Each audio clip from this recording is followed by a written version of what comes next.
I have Major Mohammed Ali Shah to shed in light to it. Of course, Major Shah, this is a boost to the Indian Navy, and of course INS Dhruv and coming out, and it's the India's capability of its ballistic missiles. What else do you have for us, and what are your opinions? See, we are neighbors. We all know what our relationship with the neighbors is. They say good fences make good neighbors. It's a poem by Robert Frost as well. So, China and Pakistan, we all know. And they all have nuclear ballistic capabilities. And so we did not have that earlier. So now we all know this will help us strategize our operations, or in terms of subsurface, surface and aerial. That means land, sea and air all together. And this 1,000-ton vessel is going to be very, very useful. I'll tell you how. The INS Dhruv, it could provide early warning signal attacks by ballistic missiles which are launched by Pakistan or China towards us. So anytime if you get an early warning signal, you can always take up the prevention better than cure, right? So similarly, whenever you get a warning sign, you can take appropriate action for that. It will be the first Indian naval ship vessel that will be able of tracking nuclear attacks, nuclear missiles from a long range, that too. Now, till now, only 5 nations had that. That is in the US, the UN Security Council. It was America, UK, Russia, France, China. And now India joins the elite club as well. Now, with this, the Indian Navy will be able to keep a close eye on the entire region, right from the Gulf of Aden to the South China Sea via Malacca, Sunda, Lombok, Mumbai, and Veta Straits. So we have a very, very big advantage, and it's like, we are only growing from strength to strength. Just yesterday, the defense minister inaugurated the emergency landing strip at Barmer in Rajasthan. So, and he had also inaugurated 48 bridges.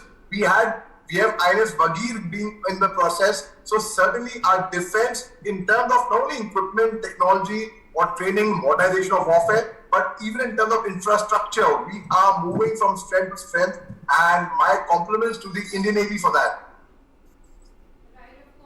We know that India's defense structure is getting a constant boost, of course, after yesterday's launch of the emergency landing airstrip in Rajasthan's Barmer, as Major Mohammed Ali Shah has rightly pointed out. Now, of course, Major Shah, how do you think the countries like China, who constantly have give a threat to India in terms of naval relations, how are they going to react to such a boost to Indian Navy's defense sector?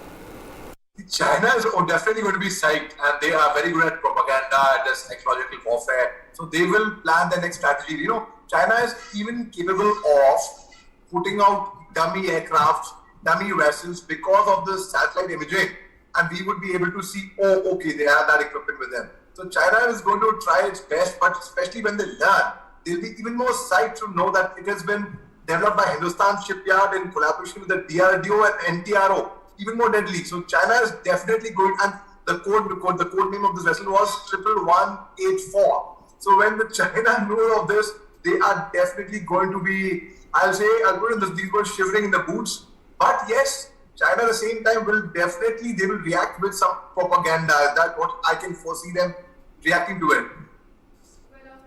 INS Dhruv, a key contender in anti-ballistic warfare, will act as an early warning systems for enemy missiles which is heading towards Indian cities and military establishments. And Dhruv also possesses a state-of-the-art active scanned radar developed by the DRDO. Of course, DRDO coming out and putting out a major push to India's defense arsenal.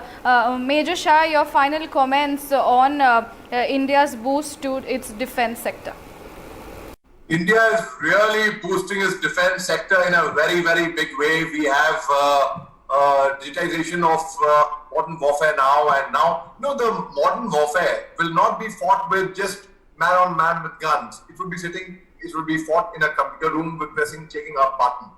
And especially with the new vogue is, earlier the terrorists used to send suicide bombers. Now the new vogue is the UAVs, the drones. So our Indian defense sector is only growing from strength to strength, and we are going to, and frankly speaking, I'm not being optimistic, I'm being realistic. I optimistic as well. But we certainly are the best military in the world. There is no question about that. There is no doubt. Having served in the army, and I've seen our forces, I've seen our paramilitary forces. So our defense is unbeatable, unmatched. So we will only keep growing from strength to strength, Priyanka.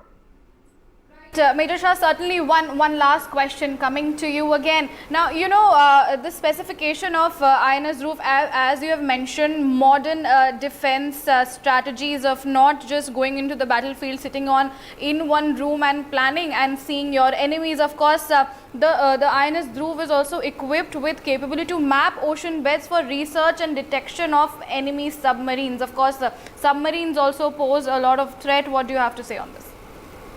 Certainly, submarine. In fact, Sun Tzu in The Art of War, again, I would quote, it's a Chinese book, just like we have Chanakya Reti or we have Arthashastra. Similarly, now here they say the use of spies is very important, because earlier used to have human spies, jasus, who would go and spy around.